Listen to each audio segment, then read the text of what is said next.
morning, everyone. I'm Indu Punj. Lot has already been said about me, and being the first speaker, I think I have a lot of responsibility, and I feel completely, truly humbled and honored to be here. So when I was 5 years of age, my father decided to change my name. Why? Because some fortune teller told him that I'll grow up to be a dancer one day. And dancing back then wasn't considered a respectable career in our family and our culture. When I was in class 9, my Hindi teacher, she invited us for annual day auditions. And before I could finish my first sentence, she decided I wasn't good enough.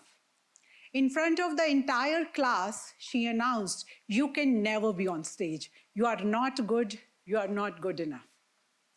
Years later, one student, research scholar, came to me. Her emotions were all over the place. She was crying in one moment and laughing in the next. No, she had not lost her mind, but she had lost faith in her ability because every morning she was reminded by her guide that she wasn't good enough. I sat with her. We talked about her emotions. We did a couple of mindfulness practices. I provided her with safe space where she could be vulnerable. In the next 5 sessions, we talked only about the times where she had achieved something she wanted. Her brain needed proof of competence, and she had it. She stopped telling herself she wasn't good enough for this, and she started telling herself, I can choose my own path. K. Vaishali, a dyslexic lesbian woman and Sahitya Academy Award-winning author. All her life, she was told to hide her identity. You are wrong, you are broken, you are not natural. The day she decided to come out with her reality, she was ostracized by her own family. She decided to rewrite her narrative. Today, she tells herself, I'm an award-winning author, and my story deserves to be heard. Naina Menon, she is a transgender woman. Throughout her life, for decades, she had to listen to this wrong body, wrong existence, and wrong identity. Throughout her life, she had to endure gender dysphoria till she became independent enough to rewrite her narrative. Now she tells herself, this is my story and it needs to be heard, and I own it. So in all these cases, mine, theirs, creativity flourished only when we stopped listening to the stories told by others and started creating and writing our own story. My teacher told me, you'd never be on stage. Today, I'm in front of all of you on most prestigious stage after having conducted more than 200 plus workshops across various schools, colleges, universities, and even corporate houses. So I believe if we let ourselves get defined by what happens to us, rather than taking responsibility of shaping our narrative, we feel like side heroes in our own story. We lose the plot.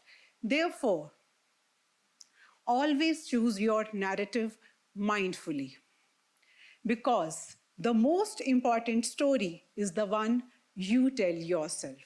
The day I realized this for myself, that the most important story is the one you tell yourself, I realized I wanted to make this as societal awakening. And this is how, my dear friends, Stories Matter was born. Today, when I walk in an auditorium full of 300 students, their story matters. When I interview somebody for my YouTube channel, their story matters. And most importantly, all of you listening to me, watching me, your story matters. But one story that needs to matter most when we talk about raising creative and resilient children is the story of our teachers. The most important story is the one our teachers tell themselves. In my 25 years of teaching, training, and counseling, one word that keeps coming back to me from the teachers I work with: I am exhausted. I feel emotional. I'm very sensitive.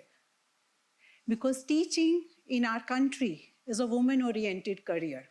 Plan A for women and Plan B for men. It is seen as convenient career for the better halves of the society. Why? Because she can manage her house efficiently alongside her half-day kind of job. Kids can also study in the same school. And above all, this is a very safe learning environment. But what we forget, teaching today has become one of the most demanding jobs, with endless lesson plans, 24/7 availability on WhatsApp, running classes in hybrid mode. Alongside, she has to ensure she can compete with AI and the internet. Our teachers feel they are underpaid, undervalued, and exhausted. They also feel they are overused. And the stories that they get to hear: you are a woman, it's convenient for you. You're caregivers, so you can give more. You're exhausted, but that's just the job. Teacher is the creator of all other professions. And if your creator feels dysregulated, exhausted, overwhelmed, how do you expect her to nurture 45 to 50 kids 7 times in a day? An exhausted person cannot innovate. A dysregulated person cannot create safety for learning. And yet, we keep telling her to do more, to learn better, and to hold everyone together without ever asking who is holding the teacher. Until we take responsibility of emotionally regulating her, until we make her feel worthy of our love and respect, until her dignity of labor is at par with other professions, we cannot think of creating classrooms where creativity nurtures. And this is what makes it absolutely urgent.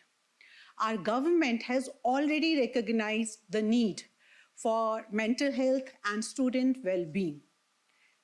CBSE has mandated 2 counselors over 500 students, one for social emotional learning and other for career counseling. National Education Policy 2020 dedicates entire one section to students' mental health and well-being. We've trained 40,000 teachers for looking into gaps of students' mental health and well-being and training them for social emotional learning. But my question is, where is the parallel infrastructure for our teachers? If we've mandated counselors for students, where are the mandated counselors for teachers? If we've planned wellness programs for students, have we also planned wellness programs for the adult in the room? We ask one teacher to emotionally regulate 500 students without ever providing her with any institutional support. Dr. Liza Feldman Barrett has been researching on emotions and human brain over 25 years. Her research reveals something about emotions that changes everything we thought we knew about emotions. Our brains do not passively receive emotions. They actively construct them based on the stories we tell ourselves. Our teachers, they wake up thinking, I'm exhausted, I'm underpaid, I'm undervalued, and this is just my lot. She's feeding her brain with this emotional reality. Not that it is objectively true, but she's conditioned her mind with this emotional reality. And here's what needs to change. The story needs to change. The emotional reality needs to change.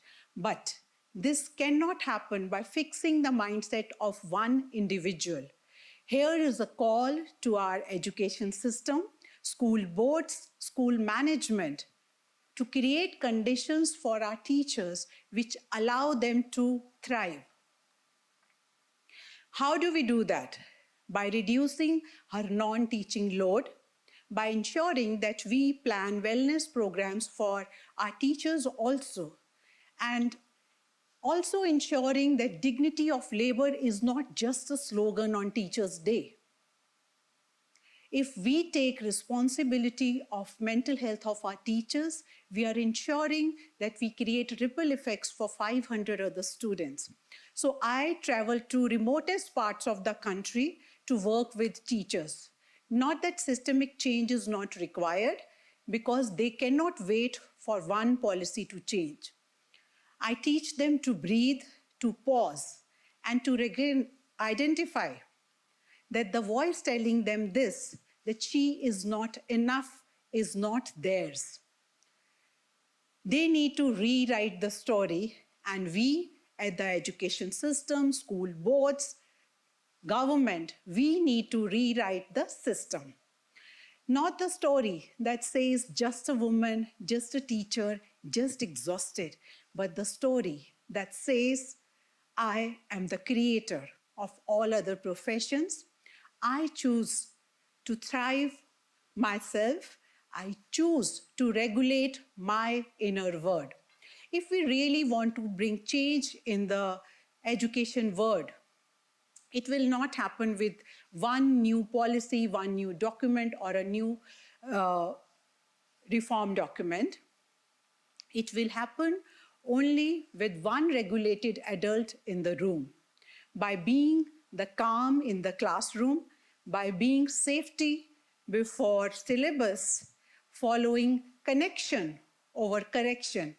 Teachers, you need to be facilitators. Do not teach, but connect. And if you take responsibility of regulating your inner world, you unlock creative spark of each child watching you. The change does not begin tomorrow. Change begins today. Change begins with your next breath.